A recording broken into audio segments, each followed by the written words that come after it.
Hello and welcome everyone. तो कल हमने बैक्टीरियल डिजीज एंथ्रेक्स का पार्ट 1 किया था।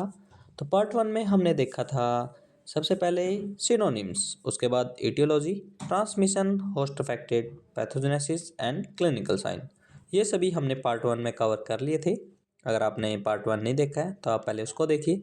उसके बाद आप आज इस वीडियो में diagnosis, differential diagnosis, treatment, prevention and control, इन सब से रिलेटेड एंथ्रेक्स के बारे में जानेंगे। तो दोस्तों, सबसे इम्पोर्टेंट एंथ्रेक्स इसलिए हो जाता है क्योंकि ये जूनोटिक डिजीज़ है। ये ह्यूमन में भी हो जाती है। अगर ह्यूमन में हो गई तो ये फैटल है। तो चलिए वीडियो शुरू करते हैं। सबसे पहले डायग्नोसिस।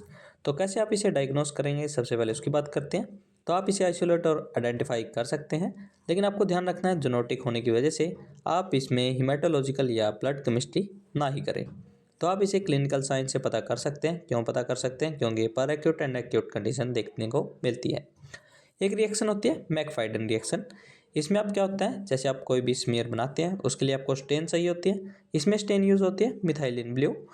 तो स्टेन करने के बाद आप स्मीयर को माइक्रोस्कोपिकली देखेंगे तो आपको क्या देखने को मिलेगा? स्क्वायर एंडेड ब्लू बैसिलाई जो कि चेन में होंगे।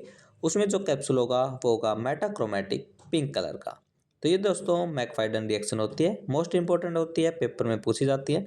तो आपको मैकफाइडन रिएक्शन का पता होना चाहिए। तो अब हम और कैसे डायग्नोस कर सकते हैं उनकी बात करते हैं। एक होता है एस्कोलिस टेस्ट, ये भी बहुत इंपॉर्टेंट होता है। इसमें क्या करते हैं हम? एंटीजन एंटीबॉडी रिएक्शन देखते हैं। कैसे देखते हैं? हमारे पास सीरम तो होता ही है, हम किसी भी सस्पेक्टेड सैंपल लेते हैं, उसमें एंटीजन होता है। फिर हम दोनों की रिएक्शन करवाते हैं, दोनों का लिक्विड लेते हैं, उसमें एक प्रेसिपिटेशन रिंग देखने को मिलती है। अगर वो मिलती है तो ये हमारा टेस्ट पॉजिटिव है, एंथ्रेक्स पॉजिटिव है। एक होता है जिलेटिन स्टेप्स कल्चर, जिसमें हम कल्चर करते हैं, उसमें हमें इन्वर्टेड फर ट्री अपीयरेंस देखने को मिलती है। एक होता है न्यूट्रिएंट अगार मीडिया, जिसमें हम इसे कल्चर करते हैं तो हमें मेड्यूसा हेड कॉलोनीज देखने को मिलती है। तो आज हम बात कर ली डायग्नोसिस। अब सबसे इम्पोर्टेंट जूनोटिक। ये डिजीज जूनोटिक होने की वजह से बहुत ही ज़्यादा इंपॉर्टेंट हो जाती है। जूनोटिक का मतलब होता है सिंपली कोई भी डिजीज ह्यूमन टू एनिमल या animal to human naturally transmit करे, वो होती है जूनोटिक डिजीज। ये फैटल डिजीज होती है अगर ह्यूमन में हो जाए। तो OIE ने इसे कैटेगरी ए में रखा गया है क्योंकि बी एंथ्रेसिस को एज ए बायोटेररिज्म यूज़ किया जाता है। तो ऑक्यूपेशनल हैजार्ड में अगर आप किसी भी वूल इंडस्ट्री या किसी और इंडस्ट्री में काम कर रहे हैं जहाँ पर स्पोर्स प्रेजेंट है, तो आप अगर इनहेलेट करेंगे तो ये आपकी बॉडी में भी आ सकते हैं। ये भी आपको ध्यान रखना है अगर आप वर्कर हैं, कहीं पे काम कर रहे हैं। उसके बाद बात करते हैं हम डिफरेंशियल डायग्नोसिस। तो 5 ऐसी कंडीशन होती है जिसमें आपको ऐसी कंडीशन देखने को मिल सकती है। सबसे पहले आता है लाइटनिंग स्ट्राइक, ये आपको ओनर बता ही देगा। पर acute black leg, malignant oedema, bacillary haemoglobinuria और हाइपोमैग्नीसीमिया। तो सेकंड, थर्ड, फोर्थ ये बैक्टीरियल डिजीज है, ये हम कवर करेंगे, उसमें आपको देखने को मिल जाएगा। और मेटाबॉलिक डिजीज में हम हाइपोमैग्नीसीमिया भी पढ़ेंगे।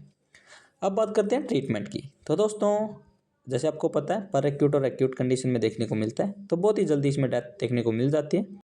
और फिर भी अगर हमने डायग्नोस कर लिया तो हम पेनिसिलिन 20,000 IU पर केजी बॉडी वेट के हिसाब से twice a day for 3 day they सकते हैं।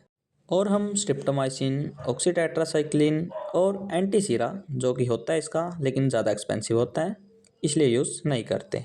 प्रिवेंशन की बात करें, सबसे पहले आती है वैक्सीनेशन। तो एनुअल स्पोर वैक्सीनेशन आप इसमें कर सकते हैं।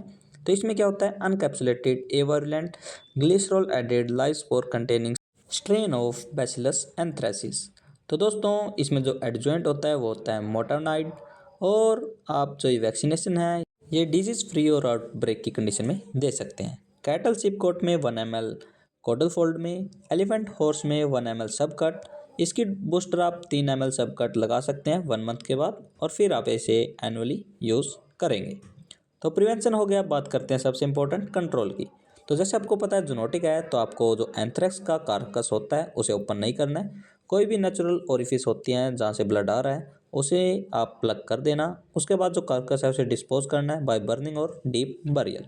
तो अगर आप उसे दफना रहे हैं तो आपको 2 मीटर डीप कोई भी खड्डा करना है और उसमें एडिक्वेट डालना है क्विक लाइन। साथ में आप 5% फॉर्मेल्डिहाइड भी कर सकते हैं ताकि उसके स्पोर स्प्रेड ना करें। स्ट्रॉन्ग डिसइंफेक्टेंट होता है 5% लाइसोल, और एक और होता है 5 to 10% फॉर्मेलिन। तो आप इन्हें यूज़ कर सकते हैं।